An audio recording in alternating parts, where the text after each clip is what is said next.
Hello everyone, welcome guys. आप सभी का एक बार फिर से हार्दिक स्वागत है रिकेश ट्यूटोरियल पर, जो कि बात करेंगे आज की इस एडिटोरियल को लेकर, जो कि एट द हाइट टेबल को लेकर है, ऑन द राइज सेना डायलॉग को लेकर है। At the height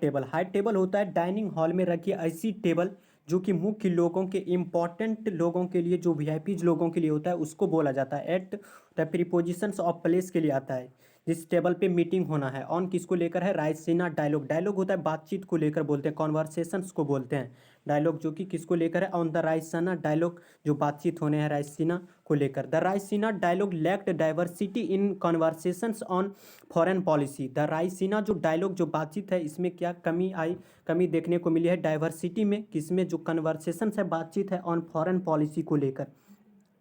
the Raisina Dialogue lacked, कमी आई है डाइवर्सिटी, जो विविधता है, किसमें, कन्वर्सेशंस ऑन फॉरेन पॉलिसी में। Eight the ninth edition At the ninth editions of the annual Raisina Dialogue, External Affairs Minister S. Jaishankar called India a bridging power, a country seeking common ground through a multi-vector. At the ninth editions, नौवें संस्करण है, eight जो आ रहा है prepositions of place के लिए आ रहा है। एट द नाइन्थ एडिशंस है किसका, एनुअल राइजीना डायलॉग की। जो एनुअल होता है वार्षिक को बोलते हैं, और बायनियल होता है जब 2 साल में एक बार मीटिंग होनी है, तो उसको बोलते हैं बायनियल, और एनुअल होता है वार्षिक meeting. Eight the ninth edition होने हैं, 9वें संस्करण से एनुअल रायसीना डायलॉग को लेकर। और एक्सटर्नल जो अफेयर्स मिनिस्टर है एस जयशंकर कॉल्ड, बोले हैं कि इंडिया ए ब्रिजिंग पावर है। इंडिया जो है एक ब्रिजिंग पावर है। ब्रिज होता है जोड़ने का काम करता है, यानी साथ लेकर आने का काम करता है। ब्रिजिंग होता है गैप को कम करना, अंतराल को कम करना, उसको बोलते हैं ब्रिजिंग। क्या कि External Affairs Minister S Jaishankar called, बोला है कि India as a bridging power है, जोड़ने का काम करता है एक कंट्री, देश को। सीकिंग, सीक जो होता है, सीक फर्स्ट फॉर्म होता है, साउथ सेकंड फॉर्म होता है, साउथ थर्ड फॉर्म होता है। सीकिंग जो तलाश कर रही है कॉमन ग्राउंड की, एक कॉमन ग्राउंड की थ्रो जो होता है प्रीपोजिशंस, मतलब इसके माध्यम से ए मल्टी वेक्टर जो है, बहुउद्देशीय जो है, ये कॉल्ड का है कि इंडिया ए जो ब्रिजिंग पावर है, ब्रिंग टुगेदर, एक साथ लाने का काम करता है कंट्री, जो कि कोशिश कर रही है कि कॉमन ग्राउंड पे, सामान्य जो ग्राउंड स्तरीय है, थ्रो किसके माध्यम से, ए मल्टी वेक्टर के माध्यम से। और पॉलिसी जो है, पॉलिसी जो कि मल्टी वेक्टर पॉलिसी जो नीति है, और क्या है कि प्लेइंग द रोल जो है, प्लेइंग जो रोल जो अदा कर रहे हैं कि ऑफ विश्वमित्रा और फ्रेंड ऑफ द वर्ल्ड, जो कि प्लेइंग द रोल क्या है कि विश्वमित्रा या फिर फ्रेंड ऑफ द वर्ल्ड, की विश्व के जो मित्र है। सच, ऐसे जो लॉफ्टी लॉफ्टी हाई होते हैं, लॉफ्टी एडजेक्टिव होते हैं, सच के बाद में प्लुरल नाउन आता है, सच के बाद में प्लुरल नाउन आता है। और सच के बाद में अगर सिंगुलर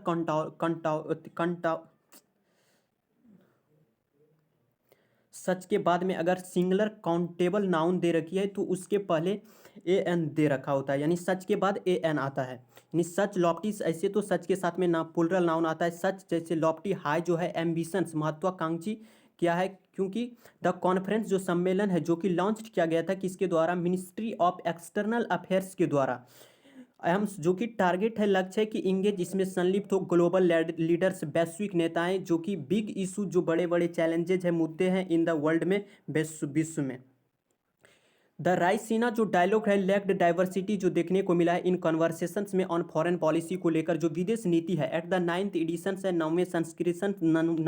संस्करण है ऑफ द एनुअल राइसीना डायलॉग को लेकर। एक्सटर्नल जो अफेयर्स मिनिस्टर है एस जयशंकर, जो कि कॉल्ड, बोले हैं कि इंडिया ए ब्रिजिंग पावर है, एक कंट्री जो कि कोशिश करता है कॉमन ग्राउंड पर, थ्रू किसके माध्यम से, ए मल्टी वेक्टर जो पॉलिसी है, बहुउद्देशीय जो पॉलिसी है, और प्लेइंग जो रोल अदा करता है ऑफ ए विश्व मित्र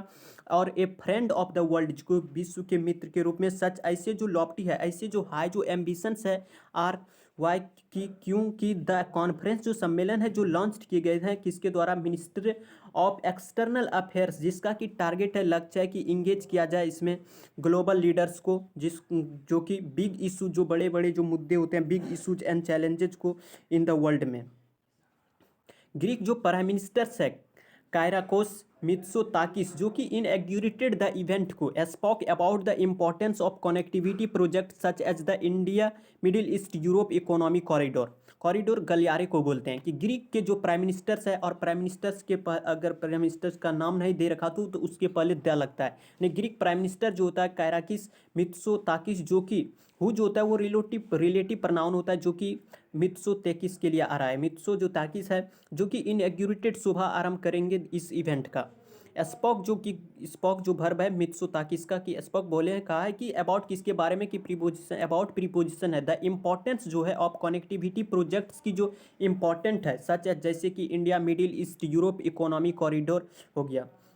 ग्लोबल जो गवर्नेंस है, शासन है, द इनइक्वलिटी जो है at the top of UN security council में, कि यूएन संयुक्त राष्ट्र सुरक्षा परिषद के टॉप में जो एक इनइक्वलिटी है, असमानता है। और क्या है कि द नीड जरूरत है फॉर किसके लिए, कि रिफॉर्म किया जाए। रिफॉर्म होता है सुधार करने को बोलता है, कि नीड जरूरत है कि रिफॉर्म सुधार किया जाए, वेयर जो डिस्कस्ड की जाए, इस पे जो डिस्कस्ड है। और ग्लोबल गवर्नेंस जो है यहाँ पे सब्जेक्ट है, और द जो inequality at the top of UN security council दूसरा सब्जेक्ट है, और द नीड जो है ये तीसरा सब्जेक्ट है। और ये तीनों का जो वर्ब है वेयर है डिस्कस्ड है, कि ग्लोबल जो गवर्नेंस है, द इनइक्वलिटी जो है at the top of UN security council में, और क्या है, नीड जरूरत है कि फॉर रिफॉर्म सुधारा जाए, वेयर डिस्कस्ड के बदौलत। और नीड अगर नाउन दे रखी होता है तो इसके बाद में फोर आता है।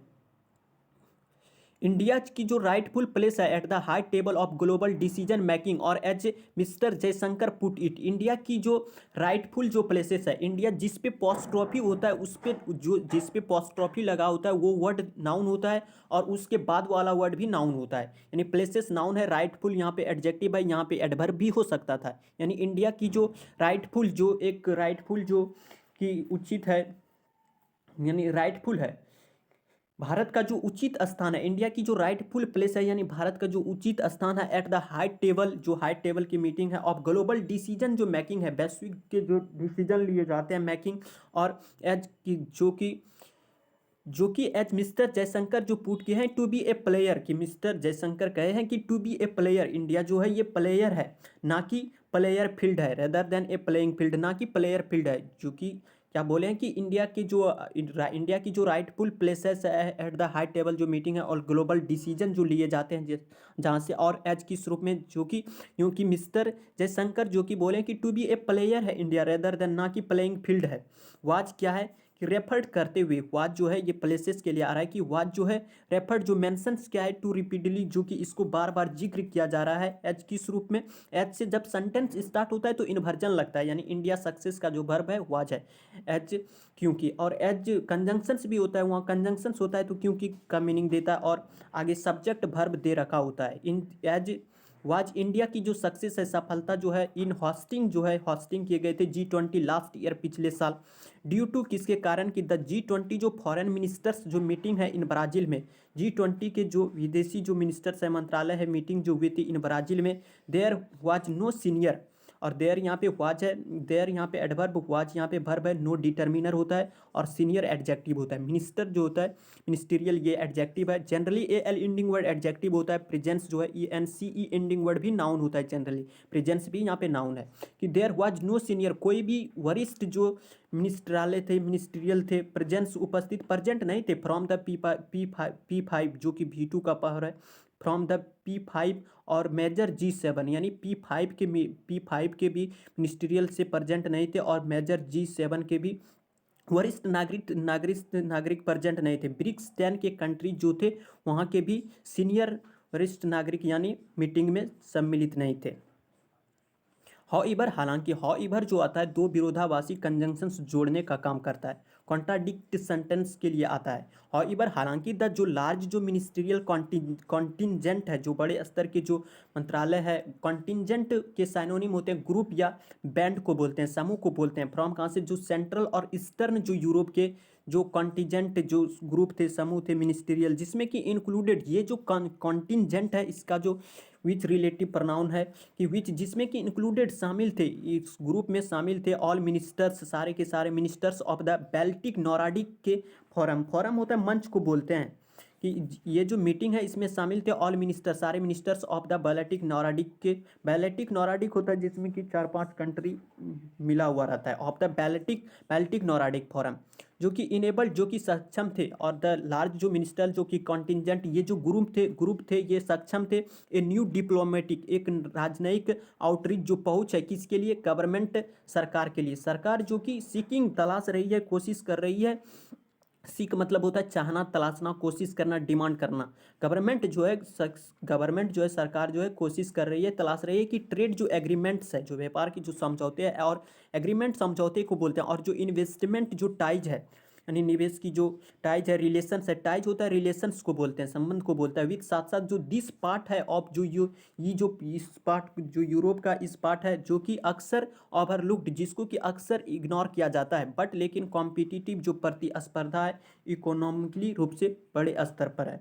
क्या कह रहा है कि हॉइवर हालांकि द लार्ज जो मिनिस्ट्रियल जो कॉन्टीजेंट है, ग्रुप है कहाँ से, सेंट्रल और ईस्टर्न यूरोप की, जिसमें कि ये जो ग्रुप है जिसमें शामिल है ऑल मिनिस्टर्स ऑफ द बैलेटिक नॉर्डर के सारे मिनिस्टर्स फोरम जो मंच है, इनेबल्ड जो सक्षम बनाता है ए न्यू डिप्लोमेटिक एक राज्य नई आउटरीच पहुंच फॉर किसके लिए, गवर्नमेंट सरकार के लिए, जो कि सीकिंग कोशिश कर रहा है ट्रेड एग्रीमेंट्स और इन्वेस्टमेंट टाई जो किसके साथ, दिस पार्ट जो से है ऑफ यूरोप की जो कि अक्सर ओवरलुक्ड इग्नोर किया जाता है, लेकिन ये प्रतिस्पर्धी है आर्थिक रूप से देखें तो इकोनॉमिकली। ऑफन ऑप्ट का मतलब होता है ऑफन, और ओवरलुक्ड का मतलब होता है इग्नोर करना, अनदेखा करने को बोलते हैं। कॉम्पिटिटिव यहाँ पे एडजेक्टिव है, इकोनॉमिकली यहाँ पे एडवर्ब है, लेकिन ये जो प्रतिस्पर्धी है आर्थिक रूप से देखे तो इस प्रकार है। तो ये था आज के इस एडिटोरियल में, मिलते हैं कल एक नेक्स्ट एडिटोरियल के साथ, तब तक के लिए नमस्कार, thank you so much, take care.